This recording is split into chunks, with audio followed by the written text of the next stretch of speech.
Hallelujah. सैतान हा कोण याच्याविषयी जाणून घेण्याच्या अगोदर स्वर्गामध्ये देवाने आकाश आणि पृथ्वी, पाताळ नरक, स्वर्ग नरकाने पाताळ, आकाश आणि पृथ्वी हे सर्व काही घडवल्यानंतर, निर्माण केल्यानंतर, निर्माण करण्याच्या अगोदर स्वर्ग नरक पाताळ पृथ्वी आकाश हे सर्व निर्माण केल्याच्या अगोदर स्वर्गामध्ये म्हणजे आकाशामध्ये स्वर्गामध्ये देवाने स्वर्गदूत आणि स्वर्गदूत लाखो आणि कोट्यानी ते स्वर्गदूत आहे. त्या स्वर्गदूतापैकी 3 प्रधान दूत देवाने 3 प्रधान दूत नेमलेले होते. हालेलुया. Praise the Lord.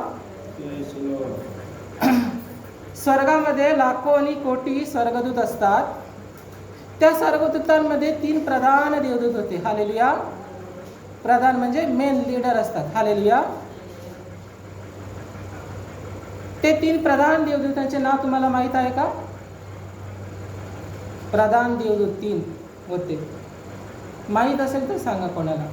3 नाव माहीत नाही तर 2 तरी माहीत असले तर सांगा. 2 1 नाही तर 3 माहीत आहे तर 3 सांगा. हालेलुया. प्रधान देवदूत देवाने ठेवले होते. स्वर्गात तर लाखो कोटी स्वर्गदूत आहे. त्या स्वर्गदूतांचे नाव नाही, पण त्या स्वर्गदूतांपैकी 3 प्रधान दूतांचे नाव आहे बायबलमध्ये. हालेलुया. आता 3 पैकी एक स्वर्गदूत नाही त्याच्यात, फक्त दोघेच आहे स्वर्गामध्ये. दोघांच्या सोबत आणि लाखो कोटी त्याची सेना आहे देवदूतांची. हालेलुया.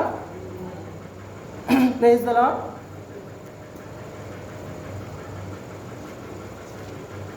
मोनिका दीपिका यांना माहीत आहे पण स्वर्गदूतांचे नाव. हालेलुया.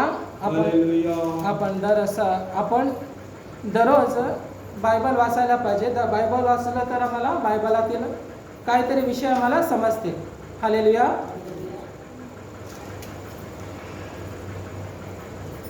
पास्टर सांगता का 3 स्वर्गदूतांचे नाव तुम्ही वाचले? हालेलुया. 3 स्वर्गदूतांचे नाव आम्ही बघून घेऊया. एक मिकाएल, गब्रिएल आणि लुसिफर. हालेलुया. गब्रिएल देवदूत सर्वप्रथम नवा करार आम्ही वाचता असताना भेटते गब्रिएल देवदूत. हालेलुया. मरियेला दर्शन देऊन सांगण्यासाठी देवदूत आला होता. त्या देवदूतांचं नाव काय आहे? गब्रिएल. हालेलुया. मरियेला सांगतो की तू गर्भवती होणार, येणाऱ्या दिवशी तुला एक बाळ जन्मणार, त्याचं नाव तू येशू ठेव म्हणून जो स्वर्गदूत सांगतो ना, त्या स्वर्गदूताचं नाव आहे गब्रिएल. हालेलुया.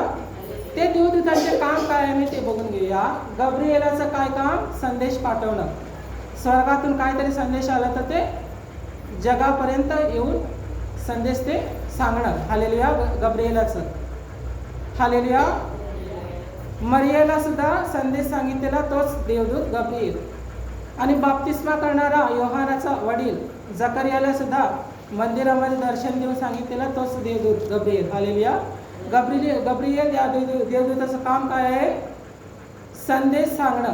देवाकडून आलेला संदेश मनुष्यापर्यंत पोहोचवणं. हालेलुया. आणि मिकाएलाचं काम युद्ध करणं. हालेलुया. वाईटासाठी नाही तर चांगल्यासाठी युद्ध करणं. हालेलुया. चांगल्या गोष्टीसाठी, चांगल्या कामासाठी वाईट असलेलं हरवणं, चांगल्यानं जिंकवणं हे युद्ध म्हणतात. हालेलुया. वाईट लोकांना हरवणं, चांगल्यानं जिंकवणं मिकाएलाचं काम. हालेलुया. Praise the Lord. आणि लुसिफर, गब्रिएल, मिकाएल आणि लुसिफर. हालेलुया. आज आम्ही बघणार आहोत लुसिफराबद्दल. लुसिफर म्हणजे तो पण एक अगोदर स्वर्गदूत होता आणि देवाच्या विरुद्ध त्याने काम केल्याबद्दल देवाने त्याला स्वर्गातून खाली फेकलं आहे. खाली फेकल्यानंतर त्याला सैतान हे नाव ठेवण्यात आले. हालेलुया. अगोदर त्याचं नाव लुसिफर म्हणून होते. हालेलुया. स्वर्गदूत स्वर्गामध्ये असताना त्याला लुसिफर म्हणून नाव होते. तो स्वर्गातून खाली फेकल्यानंतर त्याला नाव काय दिलं? सैतान म्हणून. हालेलुया. त्या सैतानाबद्दल आम्ही थोडंसं बघून घेऊया. यशाया अध्याय 14, यशाया अध्याय 14 वचन 12 पासून वाचूया आम्ही.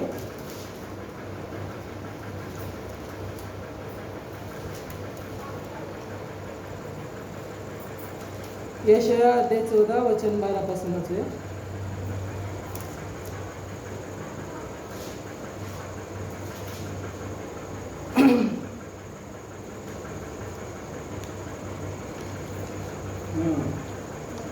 कोणाला भेटलं ते वाचा. 12 वचन. 12 वाच. हे देदीप्यमान ताऱ्या, प्रभासपुत्रा, तू आकाशातून कसा पडलास? राष्ट्रात लोळवणाऱ्या तुला धुळीत कसे टाकले? थांबा 12 वचन पुन्हा सुरुवात करा बघू. हे देदीप्यमान, हे देदीप्यमान ताऱ्या, ताऱ्या, प्रभातपुत्रा, प्रभात पुत्रा, तू आकाशातून कसा पडलास? तू आकाशातून कसा पडला. हे बघा, सैतानाला नाव आहे हे देवदीप्यमान ताऱ्याला. देदीप्यमान ताऱ्या, देवदीप्यमान ताऱ्या म्हणजे तो दिव्य स्वरूप. त्याचा स्वर्गामध्ये असताना तो काळा नव्हता, त्याचा सूर्यापेक्षा जास्त चमकणारा होता तो, म्हणून त्याला देवदीप्यमान ताऱ्या म्हणून सांगितलेले आहे. हालेलुया. जेव्हा तो स्वर्गात होता ना, तेव्हा तो काळा नव्हता सैतान. तो स्वर्गात जेव्हा होता तेव्हा देवदीप्यमान ताऱ्या म्हणजे सूर्यापेक्षा मोठा चमक देणारा. हालेलुया. तसा तो ताऱ्यासारखा होता. हालेलुया. पुढे वाचा. राष्ट्रात लोळवणाऱ्या तुला धुळीत कसे टाकले? धुळीत कसे टाकले. पुढे वाचा. जो तू आपल्या मनात म्हणालास, मी आकाशात चढेन, देवाच्या तारांगणाहून माझे सिंहासन उच्च करेन, उत्तर भागातील देवसभेच्या पर्वतावर तू विराजमान होईल, मी मेघावर आरोहण करीन, मी परात समान होईल. बस. आता सैतान कशाला खाली पडला. हालेलुया. सैतान कशाला खाली पडला म्हणजे सैतानाला देवाने एक वर्शिप लीडर बनवले होते. म्हणजे सैताना परमेश्वराचा आराधक होता. हालेलुया. आता आम्ही स्तुती आराधना केली ना, वाजवून गाऊन टाळ्या वाजवून सर्वजण डोळे दाखवून स्तुती आराधना केली ना, तसा आराधक होता सैतान. हा आराधक असल्यामुळे देवाने सर्वभूत 3 प्रधान देवदूतापैकी सर्वात मोठा म्हणजे महान शक्ती दिला होता सैतानाला. सैतान ते शक्ती पाहून मी सुद्धा देवासारखा होऊ शकतो. हालेलुया. मी सुद्धा देवासारखा होऊ शकतो आणि देवाच्या सिंहासनावर मी बसू शकतो. मी बसला पाहिजे म्हणून देवाच्या सिंहासनाजवळ गेला तो. हालेलुया. मनामध्ये विचार करून. हालेलुया. म्हणजे त्याच्यामध्ये काय आलं, दुराशा म्हणजे एक आशा म्हणजे दुष्ट आशा निर्माण होते. मला एवढं मोठं स्थान आणि पदवी भेटलेलं आहे, मी पण देवासारखा देवाच्या सिंहासनावर बसून देवच होऊन पाहावं म्हणून तो सैतान देवाच्या सिंहासनावर बसण्याचा फक्त त्याने मनामध्ये विचार केला. हालेलुया. परत वाचा ते 12 पासून वाचा. पुन्हा वाचा ते. हे देदीप्यमान ताऱ्या, प्रभातपुत्रा, तू आकाशातून कसा पडलास? राष्ट्रात लोळवणाऱ्या तुला धुळीत कसे टाकले? जो तू आपल्या मनात म्हणला बघा. पुढे वाचा. मी आकाशात चढेन, देवाच्या तारांगणाहून माझे सिंहासन उच्च करेन, उत्तर भागातील देवसभेच्या पर्वतावर मी विराजमान होईल. बघ त्याच्या मनामध्ये काय येत आहे, मी पण आकाशात चढीन, देवाच्या समान मी होईन, देहाच्या सिंहासनावर मी बसेन. हालेलुया. मनामध्ये तो विचार करत आहे सैतान. हालेलुया. जेव्हा तो मनामध्ये विचार करू लागला, तो विचार देवाने पाहून त्याच्यावर घमंड असं नाही पण एक आशा निर्माण झाली त्याला, मी पण देवासारखा व्हायला पाहिजे, मला सुद्धा सगळे देवदूत मला सुद्धा आराधना केली पाहिजे, जसा परमेश्वराची आराधना करतात त्याची मला पण आराधना केली पाहिजे, म्हणून त्याच्यामध्ये मी पण आलं. हालेलुया. त्याच्यामध्ये मी पण आल्या कारणाने त्यानं मनामध्ये विचार केल्या कारणाने देवाने त्याला स्वर्गातून खाली फेकले. पुढे वाचन तेच वचन पुढे वाचा पुढले. मी मेघावर आरोहण करीन, मी परस्परासमान होईल. त्या तुला अधोलोकात गर्तेच्या अधोभागात टाकले आहे. जो तुला पाहतील ते तुला निर्गुण मनात म्हणतील की ज्याने पृथ्वी थरथर कापली व राज्य डळमळवली तो हाच का पुरुष. बघा हालेलुया. सैतान हा पुरुषाचा, हालेलुया, सैतान हा स्त्रीलिंग नाही तर पुल्लिंग आहे.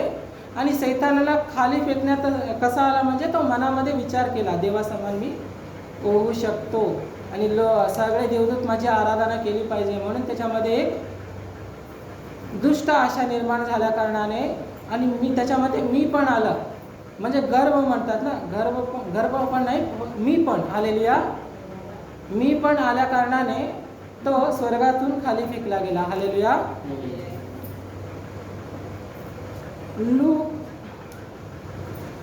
लूक अध्याय 10 वचन 18 वाचा.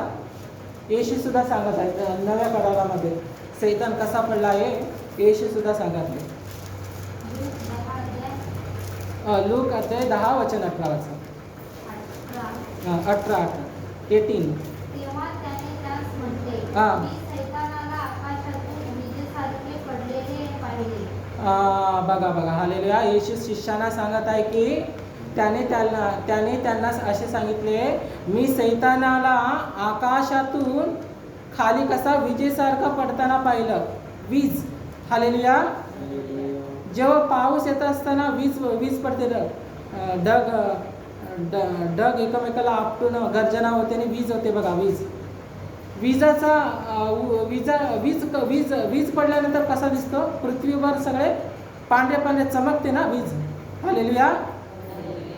सैतान सुद्धा आकाशातून पडता असताना तसा होता. हालेलुया.